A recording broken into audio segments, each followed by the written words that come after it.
Quero que você abra comigo Mateus capítulo 11, versículo 28.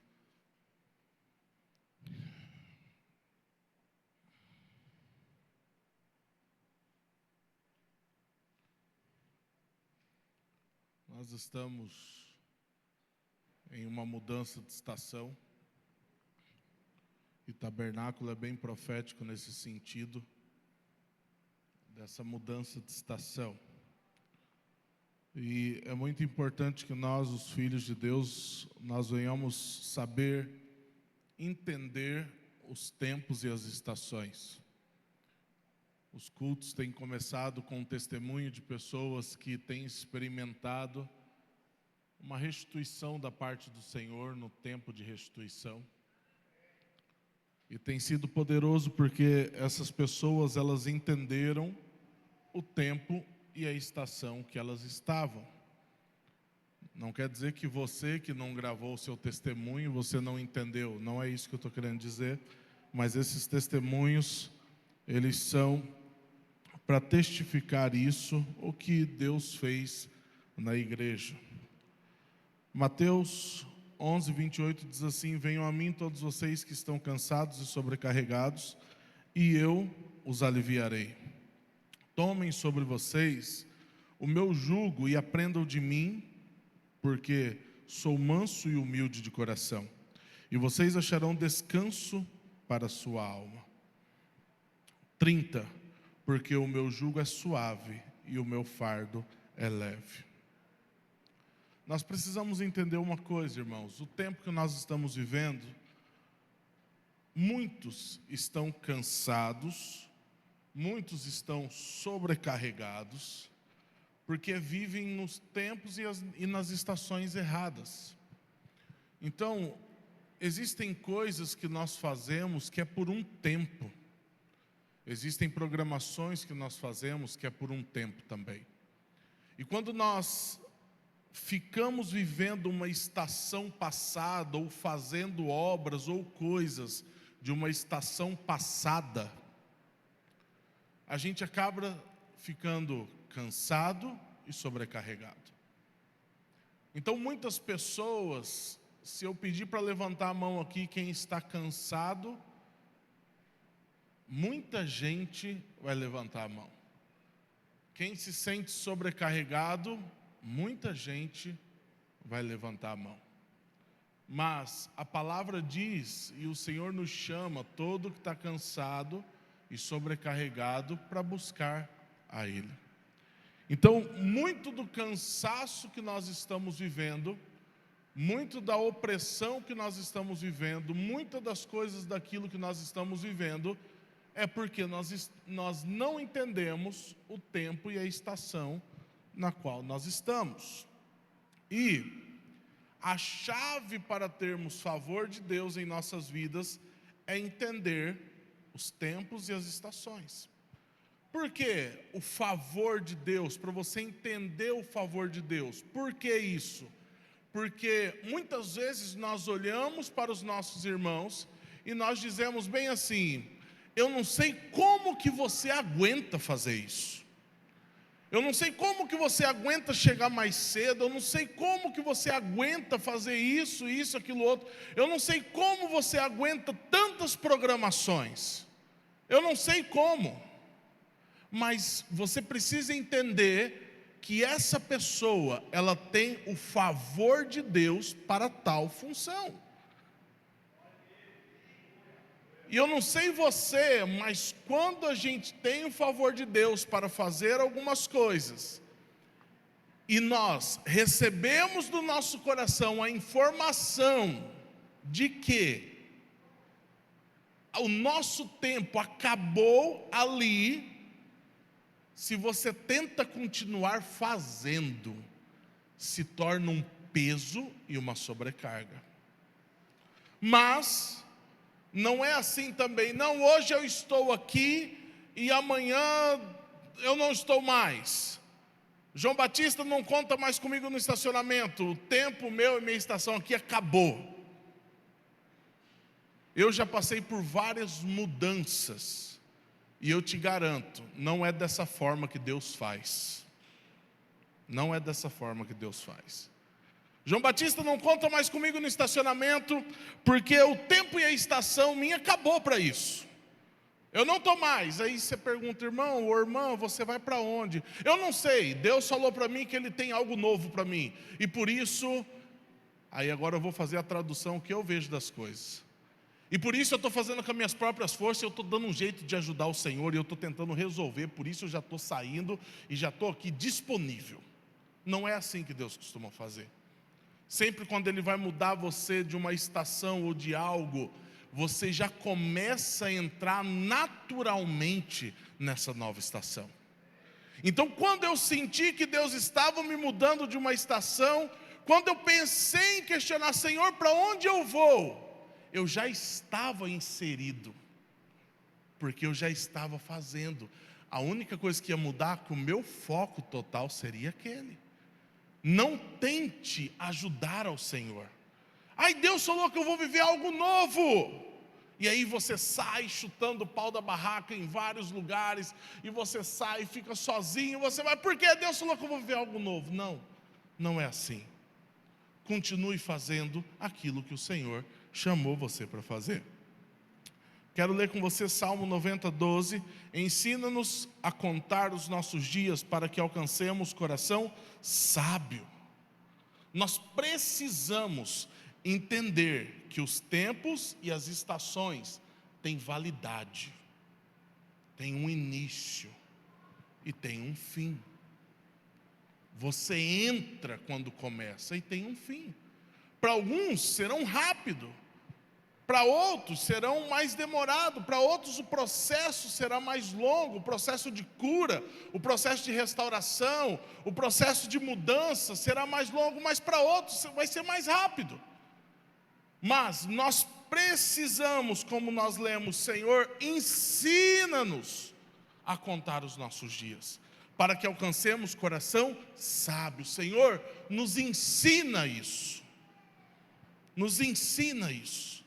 Porque uma pessoa que ela sabe contar os dias dela e ela tem sabedoria, ela vive de maneira plena no Senhor.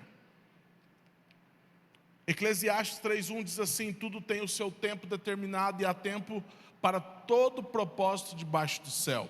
Versículo 2: há tempo de nascer e tempo de morrer, tempo de plantar e tempo de arrancar o que se plantou, tempo de matar e tempo de curar, tempo de derrubar e tempo de construir, tempo de chorar e tempo de rir, tempo de prantear e tempo de saltear de alegria, tempo de espalhar pedras e tempo de juntar pedras, tempo de abraçar e tempo de deixar de abraçar, tempo de procurar e tempo de perder, tempo de guardar e tempo de jogar fora, tempo de rasgar e tempo de costurar, tempo de ficar calado e tempo de falar, tempo de amar e tempo de odiar, tempo de guerra e tempo de paz. Então, você precisa entender que todas as coisas têm um tempo.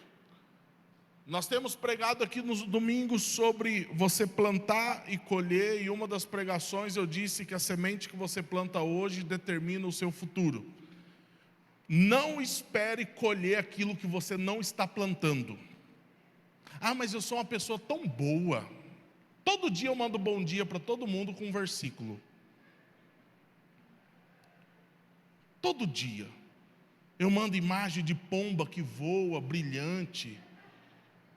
Todo dia eu faço isso. Ainda que isso é válido, muitas pessoas, talvez o único contato que elas têm com a palavra é isso. Mas a minha pergunta é, qual a semente que você tem plantado? Porque a semente que você planta hoje é ela que define o seu futuro. Assim como também a estação determina o tempo da nossa tarefa.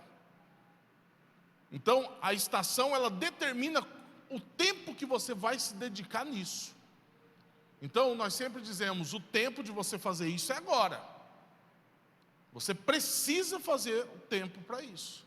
Você tem essa estação para fazer isso. Assim como tem muitas pessoas que tentam hoje aplicar aquilo que funcionou em estações passadas.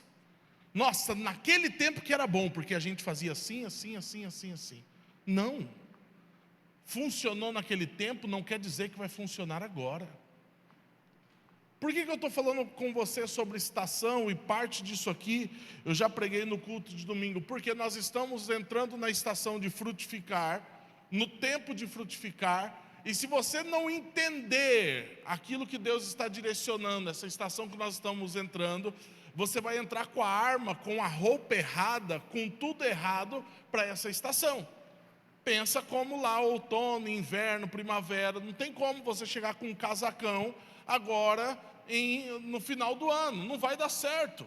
Você precisa estar preparado com suas vestes, as suas armaduras, com suas armas para o tempo e a estação que nós estamos entrando agora. E sim, Jesus espera que você saiba qual o tempo e a estação que você está vivendo. Mateus 16:2 diz assim: mas Jesus respondeu: chegada a tarde vocês dizem, teremos bom tempo, porque o céu está avermelhado. E pela manhã vocês dizem, hoje teremos tempestade, porque o céu está de um vermelho sombrio. Na verdade, vocês sabem interpretar a aparência do céu. Então, como não são capazes de interpretar os sinais dos tempos? Uma geração perversa e adúltera pede um sinal, mas nenhum sinal lhe será dado, senão o de Jonas. E deixando-os, Jesus o retirou. Então nós sabemos muitas coisas. Jesus está dizendo aqui, olha, vocês quando chega o final da tarde, vocês sabem o que vai acontecer. Quando chega de manhã, vocês sabem o que vai acontecer também. Mas aí vocês pedem um sinal? Conosco muitas vezes é assim. Nós sabemos de tudo no mundo, mas nós não sabemos aquilo que Deus quer para nós. E nós corremos atrás de sinais. Eu quero um sinal. Eu quero isso, eu quero receber a oração do não sei quem, eu quero ir em tal lugar, mas não consegue discernir aquilo que Deus quer.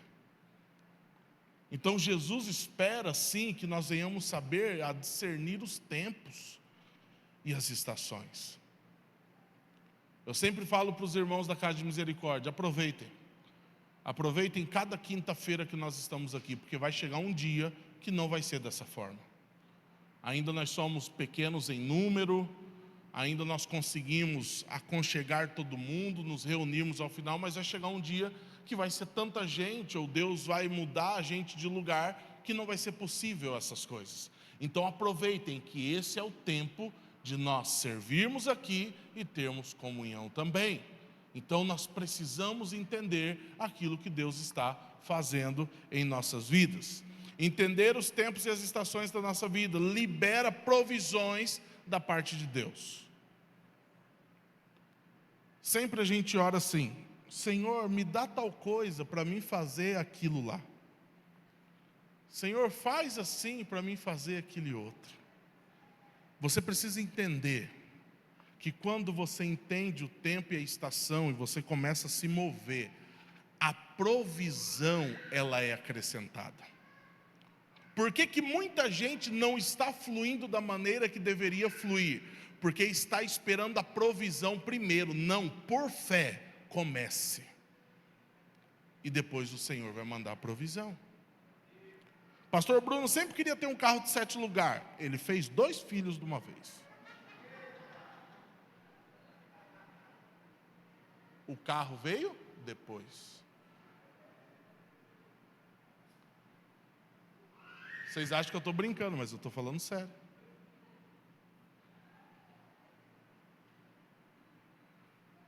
O Yuri queria um carro para servir na igreja, para fazer as coisas. Ele pegou o que tinha e ele começou a fazer. E Deus foi lá e deu para ele um carro novo agora. Só que ele já vinha fazendo com o que ele tinha em mãos. Porque ele entendeu que o tempo para ele fazer as coisas que ele fazia era agora. Então não tinha, eu não tenho, mas ele fez com o que ele tinha em mãos. Então, você entender os tempos e as estações, libera provisão da parte de Deus para você. Deuteronômio 11:8 diz assim: portanto, guardem todos os mandamentos que hoje lhe ordeno, para que vocês sejam fortes entrem e tomem posse da terra para onde estão indo, e para que se prolonguem os seus dias na terra que o Senhor, sob juramento, prometeu dar aos pais de vocês e à descendência deles, terra que mana leite e mel. Porque a terra da qual vocês tomarão posse não é como a terra do Egito, de onde vocês saíram, em que semeavam as suas sementes e depois tinham de regar com o pé, como se a plantação fosse uma horta. Mas a terra da qual vocês tomarão posse é terra de montes e de vales, que bebe a água da chuva dos céus. É terra da qual o Senhor seu Deus cuida. Os olhos do Senhor Deus de vocês estão sobre ela continuamente, desde o princípio até o fim do ano. Se vocês de fato obedecerem os meus mandamentos, que hoje lhes ordeno, de amar o Senhor seu Deus e de o servir de todo o coração e de toda a alma, então no devido tempo darei as chuvas que a terra de vocês precisa, tanto as primeiras como as últimas, para que vocês recolham seu cereal, o vinho e o azeite. No versículo 13 fala: se vocês de fato obedecerem aos meus mandamentos que lhes ordeno. Se vocês de fato, de verdade, de coração, fielmente obedecerem. Os mandamentos que hoje lhes ordeno, de amar o Senhor, seu Deus, e de o servir de todo o coração e de toda a alma. Está vendo? Não adianta você talvez ser um cristão de aparência. Precisa ser de fato uma obediência aos mandamentos. Você precisa amar o Senhor. Você precisa servir a Ele de todo o coração e toda a alma.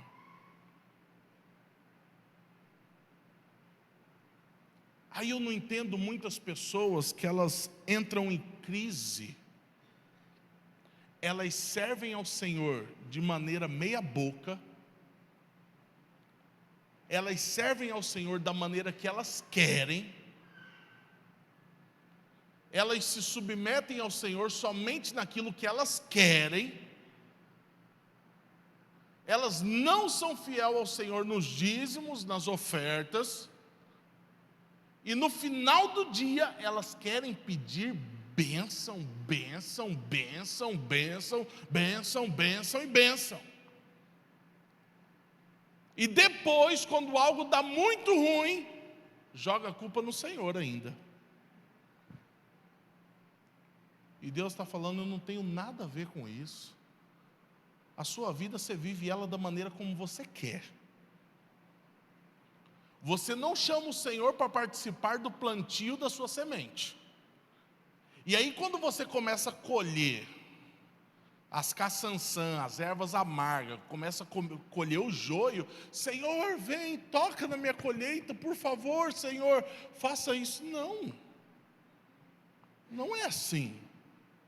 Senhor, tem misericórdia, está amargo, está ruim, mas no momento que você estava semeando essa semente, estava bom, estava legal. Eu sempre falo para pessoas que elas vêm me questionar a respeito do dízimo: eu devo dar o dízimo? Eu falo: sei lá, você que sabe. Porque eu já sei que a pessoa não quer. Essa guerra não é minha, eu aprendi a não gastar saliva. Falo: você decide sua vida. Falei: só uma coisa, não seja hipócrita. Não ora pedindo provisão nenhuma para o Senhor.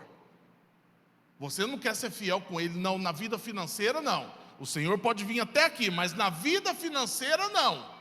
Seja coerente. Não vai dobrar o joelho: Senhor, libera agora minha conta bancária. Não, se vir abençoado. Não é assim? Não quer plantar semente junto com o Senhor, mas na hora que a rocha quer orar. Não, vamos ser coerentes. Então, se você quer como diz no 14, então no devido tempo darei as chuvas que a terra de vocês precisa, tanto as primeiras como as últimas, para que vocês recolham o cereal, vinho e o azeite. Primeiro, de fato, precisamos obedecer os mandamentos. Precisamos amar o Senhor nosso Deus. E precisamos servi-lo de corpo e alma. Por que muita gente não experimenta os benefícios ou a bênção de uma nova estação? Porque não se entregam verdadeiramente e não obedecem de fato. Versículo 15: nos campos darei pasto ao gado, e vocês comerão e se fartarão. 16: tenham cuidado para que não aconteça que o coração de vocês se engane, e vocês se desviem, sirvam outros deuses e se prostrem diante deles. Toma cuidado com o teu coração. Toma cuidado com o teu coração. Cuidado para você não se dobrar diante de outros deuses. Cuidado para você não colocar tua esposa como Deus na tua vida. Cuidado para você não colocar teu esposo como Deus na tua vida. Cuidado para você não colocar teu filho como Deus na tua vida. Cuidado para você não colocar teu trabalho como Deus na tua vida. Cuidado para você não colocar teu diploma, tua faculdade como Deus na tua vida. Eu estou falando de coisa de crente, porque é muito fácil a gente apontar o dedo e falar que as pessoas de outras religiões, eles são idólatras porque eles têm uma estátua. Mas nós, se não vigiarmos, nós somos mais idólatras do que eles, idolatrando coisas, pessoas, bens, funções. E o Senhor já não é Deus na nossa vida há muito tempo. Então cuidado, para que seu coração não desvie. Você precisa tomar cuidado. Muitas pessoas, Senhor, leva-nos de volta ao primeiro amor. Amém. Mas cuida. Porque quando você ora, Senhor, leva-me de volta ao primeiro amor, isso quer dizer que você em algum momento, você deixou isso cair. Porque na carta para a igreja de Éfeso fala assim: lembra de onde caíste e volta à prática das primeiras obras ou ao primeiro amor. Isso é um alerta para nós. Versículo 17: se isso acontecer, a ira do Senhor se acenderá contra vocês, Ele fechará o céu para que não chova, a terra não dará a sua colheita, e em pouco tempo vocês serão eliminados da boa terra que o Senhor lhes dá. Aí a geração de hoje chora em posição fetal no chão e enche o tapete de lágrima. Porque a geração de cristãos de hoje, tudo é bênção. O Senhor me aceita como eu sou. O Senhor é isso. Está repreendido o Senhor dos exércitos. Não, é o Senhor do amor.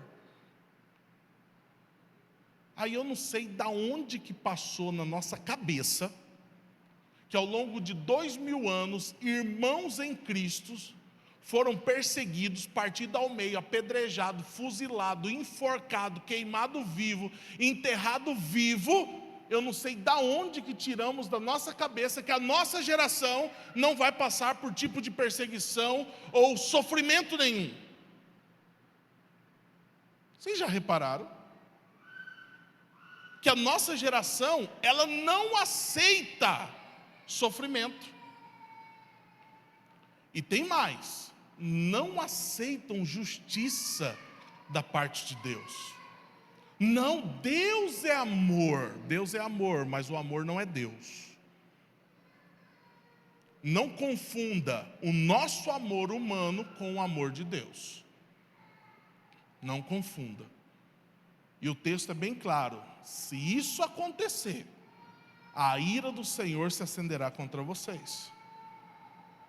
Então não pense você que você pode viver a tua vida da maneira que você bem quer, afundado nas paixões mundanas, no pecado, tudo, e que Deus vai estar lá com os céus abertos para você. Não, meu filhinho lindo, apronta.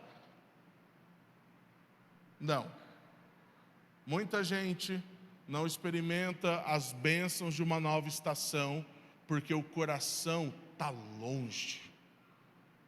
Longe. E eu sempre falo, o prédio aqui é uma bênção, mas o fato de você estar aqui dentro, sentado, não quer dizer que você vai possuir alguma coisa da parte de Deus. Porque é o coração. Nós fomos em uma conferência, alguns meses atrás, que eu não sei quando foi, o chamado Vozes dos Apóstolos.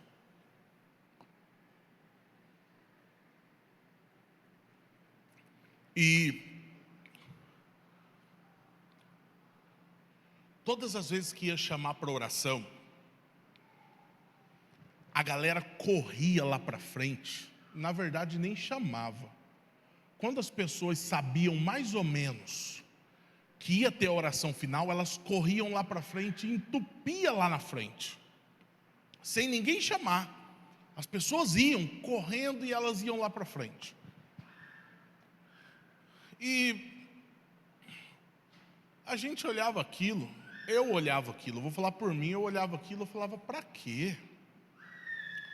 Não é o lugar, não é errado a gente orar aqui na frente, a gente gosta muito. Mas a partir do momento que você acha que o lugar, a cadeira tal, o altar tal resolve as coisas, já está errado aí. E teve uma hora que não era para ninguém ir, alguma coisa assim, e o pessoal correu lá para frente, o pregador falou, gente, vocês não entenderam, não é o lugar físico, é o coração.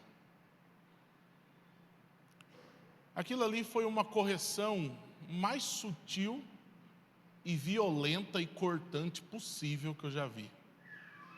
Uma das. Que ele falou com amor e carinho, mas ele falou uma verdade. Ei, para! Não é o lugar, é o coração. Por quê? Nessas conferências eu vou e sento bem longe. Primeiro, porque eu estou cansado. Segundo, a galera é fominha demais, eu não dou conta. Eles chegam de madrugada para entrar. E eu chego, a hora que o louvor conta 4. Tá, tá, tá, pam, eu entro. Aí eu pego o lugar mais distante. Dessa vez a gente estava em cima de... Como que é o nome daquele negócio que fica, o povo senta em cima, mestrão? Oi? Mezanino. A gente ficou lá no fundo da toca. Lá no escuro. Mas eu fui tão tocado. E o Senhor ministrou tanto em meu coração lá. E quantas pessoas foram correndo lá no altar e elas não receberam talvez o que elas estavam querendo. Por quê? Elas achavam que era um lugar físico. E Deus fez muita coisa lá. Eu e o bispo Adriano, a gente vai sair a gente vai para outros países. A gente vai. Eu ali, irmão, chorando. De verdade, eu nunca tive vontade de sair do país, mas quando Deus toca em você e te pega, é diferente. E eu chorando, irmãos, eu já estava me vendo indo para fora, e eu falei, eu vou. E eu olhei o bispo Adriano muito tranquilo. Falei, Senhor, ele vai também. Eu peguei para ele, falei, ele vai também, ele vai comigo, Senhor. Se ele for tocando, e a gente vai junto. Peguei a promessa para mim e para ele. Para mim e para ele. Chegou no final, falei, bispo, a gente vai, nós dois. Ele falou, como assim? Falei, não, eu recebi para nós. Aí a gente brincou sobre isso aqui, eu acho que na quinta-feira. Ele falou, não, no meu coração não tem nada. Eu falei, não, ou na minha mente, alguma coisa assim. Não tem nada. Eu falei, você não precisa ver, você precisa crer. Você não precisa entender, você precisa crer. A gente vai. Já estamos lá.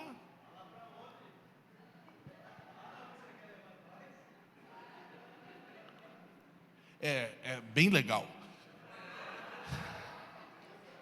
Esse pastor que pregou lá, Deus deu para ele uma visão há não sei quantos anos atrás, bastante anos atrás lá, que ele ia ver 1 milhão de muçulmanos se convertendo. 1 milhão. Ali o Senhor colocou eu no colo dele e ele começou a dar varadas em mim. 1 milhão de muçulmanos. E não sei quantos anos depois, resumo, ele viu esses 1 milhão de muçulmanos se convertendo ao Senhor. E no Paquistão, se eu não me engano, foi o lugar onde ele chegou no aeroporto. E eu não sei se era o presidente ou o embaixador ou que recebeu ele com aquele prêmio. Eu acho que era o presidente do Paquistão. Recebeu ele com uma condecoração ali, um prêmio como o embaixador do amor. O embaixador do amor. Irmãos, e eu vi aquele pastor com aquele colar, colocaram ele em cima de um cavalo e fizeram aquelas coisas todas. E ele reunido com o presidente do Paquistão, do Catar, da Arábia Saudita, todos os caras recebendo ele, todos os caras falando, ele é o embaixador do amor. E tentaram matar eles várias vezes, aí eu chorando, e eu falei para nós dois. Falei, Senhor, envia-me e eu irei. Eu quero ir lá. Primeiro foi uma cura interior em mim, porque eu tinha muita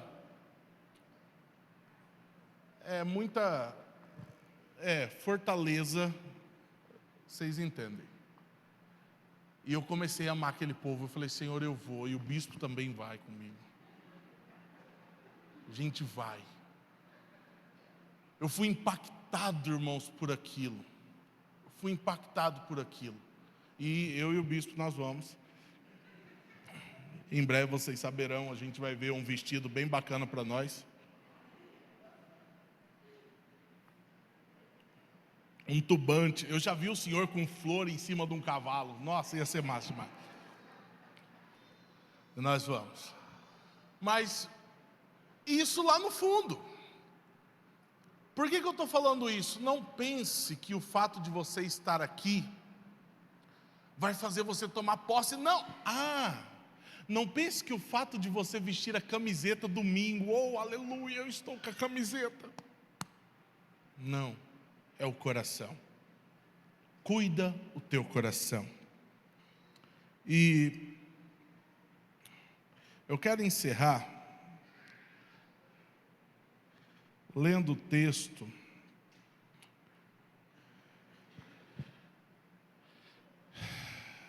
Primeira Crônicas 4.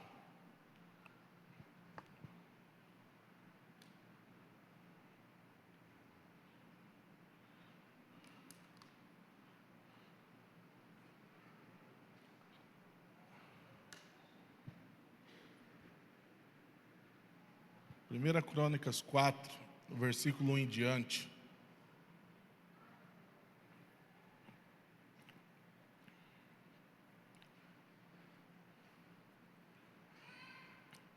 Irmãos, a gente vai mesmo, viu? Só que talvez não é para onde. E quando eu falo, é nós, mestrão.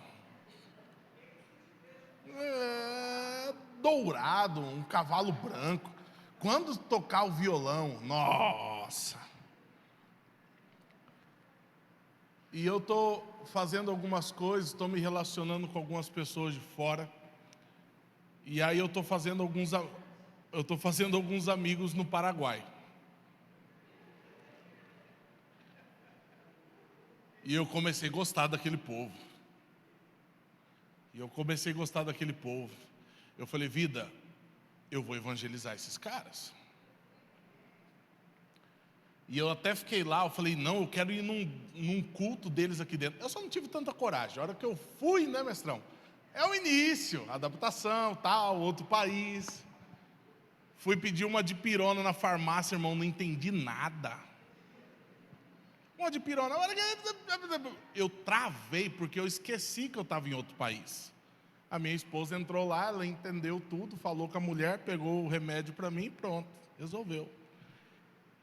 Só que aí eles estão me ligando, porque eles querem que eu vou lá de chuteira para jogar bola com eles. Eu falei, eu vou levar. Me chamaram de La Máquina Brasileira. Que emoção! Eu falei, sim, o Ronaldinho aprendeu comigo. Mas é essa isca que eu estou usando com eles. Eu vou de chuteira e Bíblia. Aí eu já estou fazendo atualizações das nossas primeiras viagens missionárias, Bestrão. É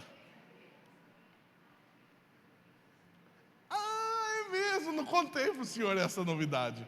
No meio deles tem árabe, libanês, turco. É eles que vão levar nós. Você vai ver. Então as atualizações das nossas primeiras viagens são essas, viu? Eu já estou indo lá, vou orar com eles, tudo mais. Depois vou falar, tem uma pessoa que toca violão, porque eles são músicos. Tem uma pessoa que toca, A hora que o cara tocou, eu falei, você não conhece um cara chamado Adriano Dantas, rapaz? Vou fazer uma videochamada com o senhor. Falar, Javier, isso aqui é Adriano Dantas, ó. Irmão. Pediram para me levar coisa da cidade minha para eles. Eu vou levar bocaiúva verde, bem dura. Piqui. Então, em breve nós estaremos em viagens missionárias fora. E o bispão vai estar junto comigo nessa aí. A gente está junto. Vai ser muito massa. 1 Crônicas 4:10 diz assim: Jabes invocou o Deus de Israel. Não, quero ler desde o 9. O contexto aqui está falando dos descendentes de Judá.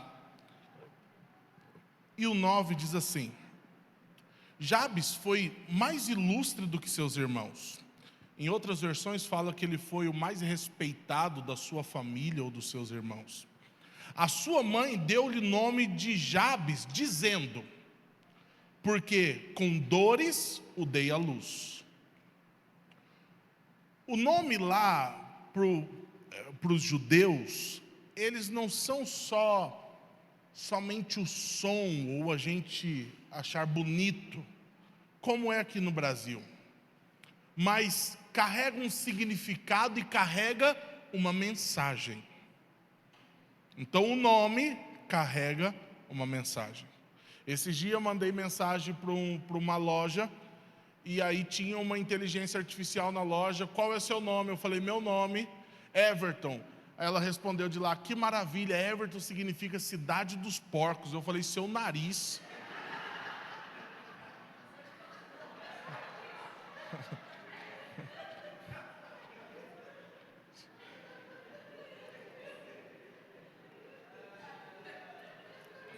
Esquece isso, vaso.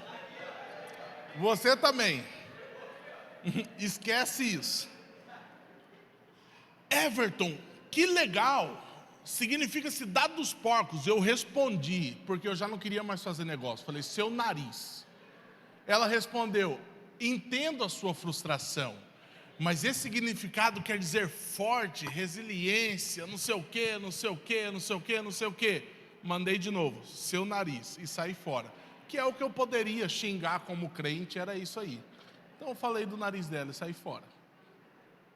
Cidade dos porcos. Vá se lascar. Não. Esquecem isso. Mas esse cara aqui, a mãe dele deu o nome e dizia assim, porque com dores o dei à luz. Jabes invocou o Deus de Israel dizendo, ele fez uma oração: ó, quem dera me abençoasses e expandisses o meu território, que a tua mão esteja comigo, preserva-me do mal, para que não me sobrevenha aflição. E no final do versículo diz assim, e Deus lhe concedeu o que tinha pedido. Por que eu li esse texto para encerrar tudo que eu falei de tempos e estações? O nome desse cara é um nome de dor. Quando você olha o significado do nome dele, a mãe dele fala, porque com dores o dei à luz, mas o nome dele soa como dor. O significado é dor. E esse homem, ao qual o nome dele era dor, ele invocou o Deus de Israel. Ele orou dizendo. Por que eu estou falando isso para você? Uma das coisas para você tomar posse da nova estação que você está vivendo é entender que a situação que você se encontra, até mesmo o seu nome ou a tua fama, podem ser mudadas pelo Senhor. E ele diz: quem dera me abençoasses e expandisse o meu território.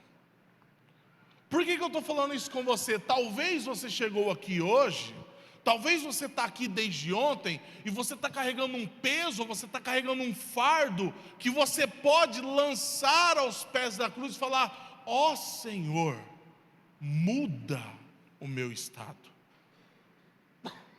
E eu não estou falando de bênçãos vazias, eu não estou falando de bênçãos vazias, você querer coisas.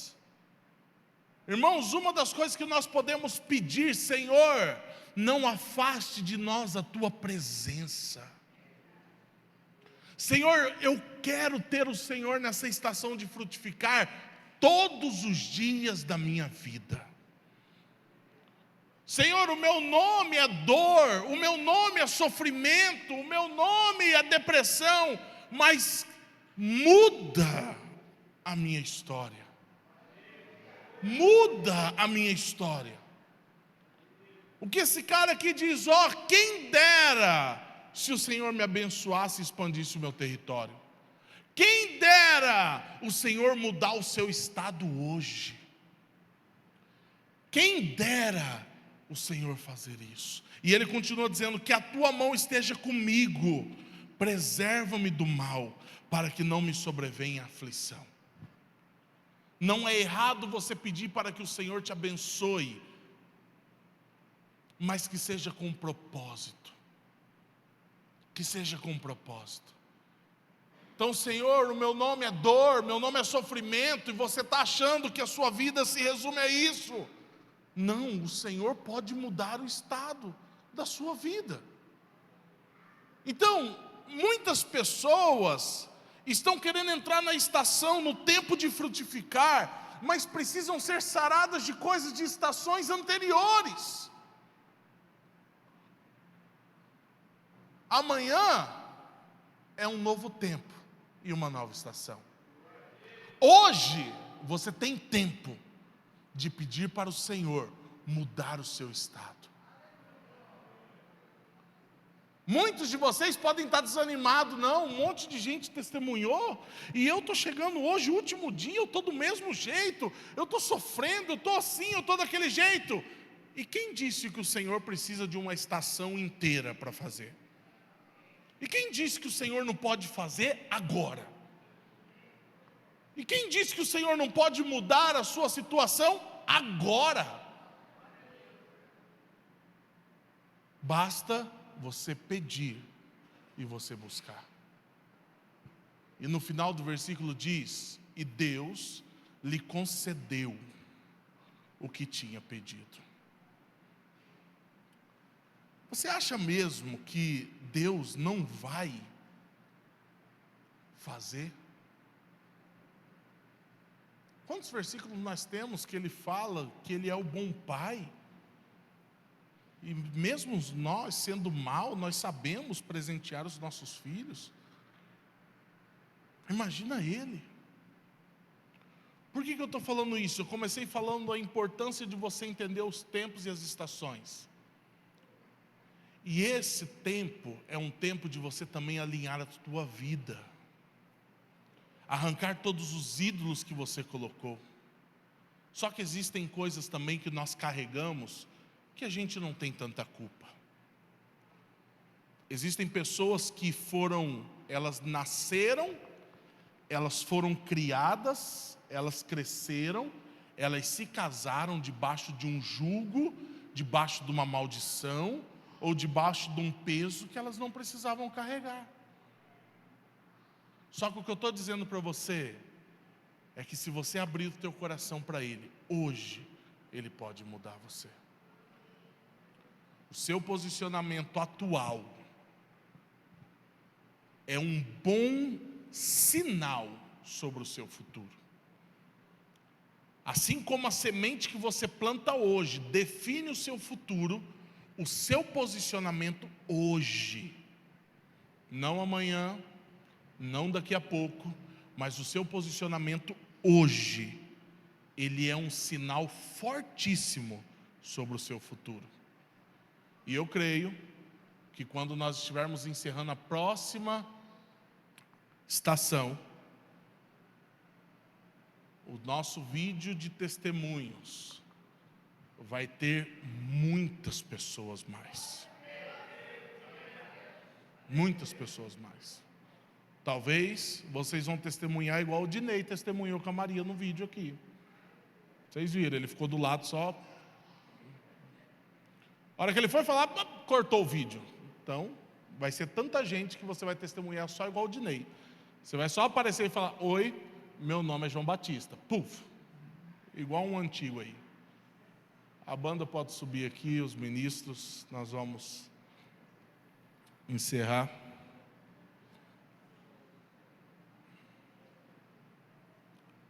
Já vou ver um nome para o bispo Adriano lá nessa próxima ida minha. Já vamos ver um nome para ele, um nome paraguaio.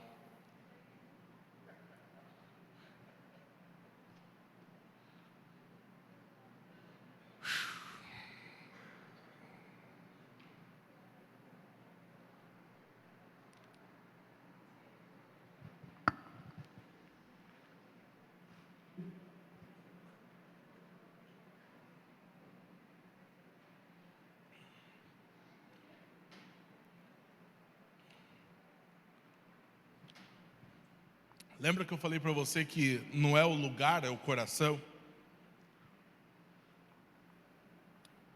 Mas eu gostaria de convidar você para vir até aqui à frente. Ninguém vai impor as mãos em você, porque esse é um momento que eu quero dar também para os ministros que estão servindo hoje. Então, se preciso for, a gente encosta lá a grade só esse tempo, passo cadeado ou alguma coisa do tipo, porque se todos quiserem vir aqui na frente, vamos fazer isso juntos. O pessoal da Bomboniere, se quiser vir, todos que estão servindo. E vamos usar esse momento para fazer essa oração que nós acabamos de ler. Com esse sentido. Ninguém vai orar em você, eu não vou orar, os músicos só vão profetizar aqui e tocar. Mas a voz que o Senhor vai ouvir é a tua. E talvez você vai chegar aqui hoje, você vai falar: Senhor, o meu nome é dor, o meu nome é vergonha. O nome, o Senhor é quem coloca. Então, Noemi uma vez disse: meu nome é Mara, porque eu sou amargurada. Mas Mara, esquece, tá? É igual cidade dos porcos para mim, tô fora também. Mas Jacó teve o seu nome mudado. De usurpador, o nome dele foi mudado. Então, o que eu quero que você venha aqui com esse entendimento.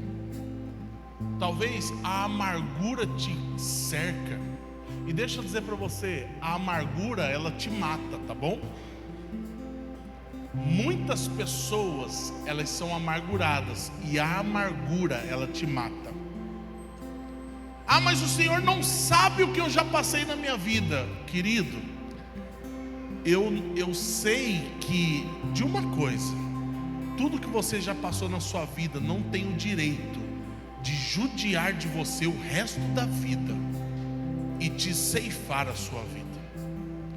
Eu passei por tanta humilhação, abuso, por tanta coisa, pastor. Eu nunca consigo tomar posse da estação, ainda que é ano de restituição, ano de frutificar, eu nunca consigo. Hoje é o dia que você vai ser livre.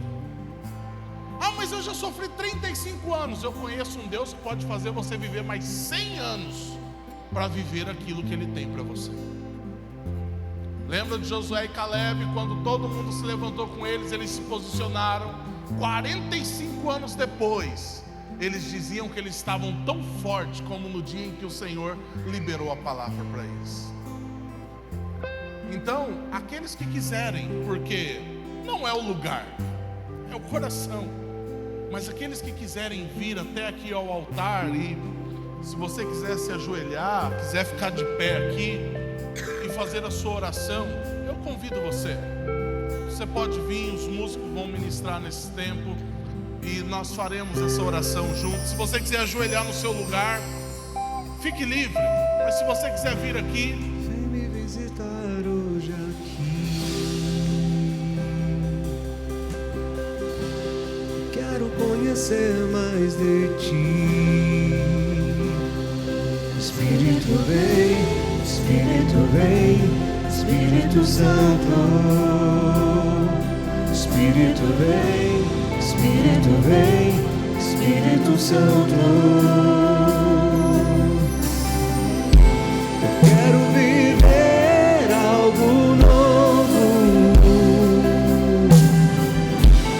Faz meu coração arder de novo, fazendo todo medo desaparecer, trazendo sobre mim um novo amanhecer. Eu quero viver algo novo. Vem me visitar hoje aqui. Quero conhecer mais de ti.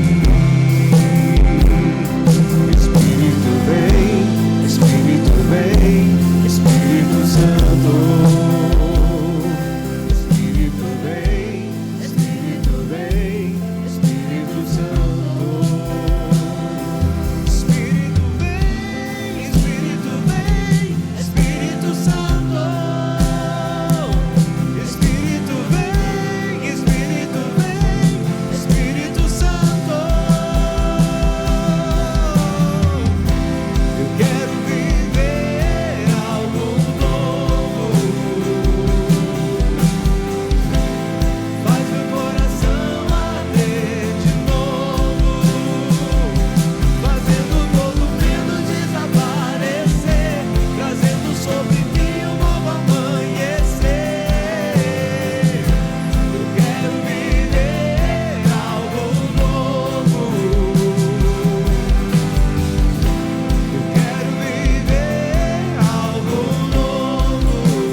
fazer a tua voz ecoar agora em adoração.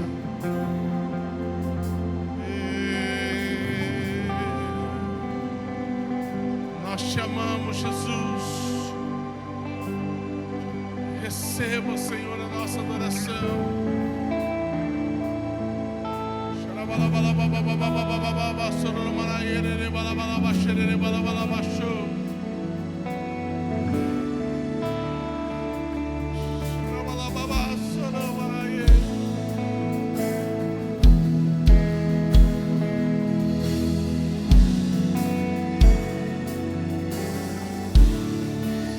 Nós só temos a tua presença, Senhor.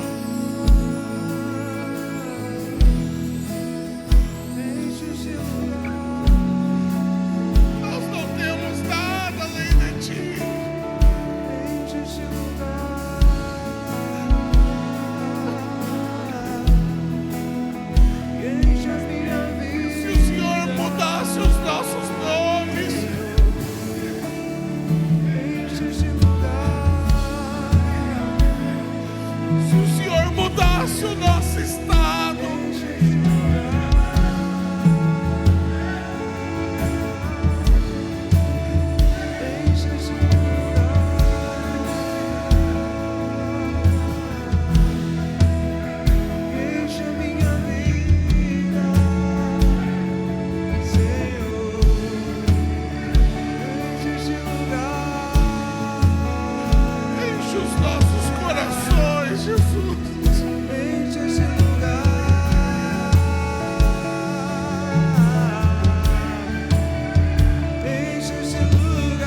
e enche este lugar,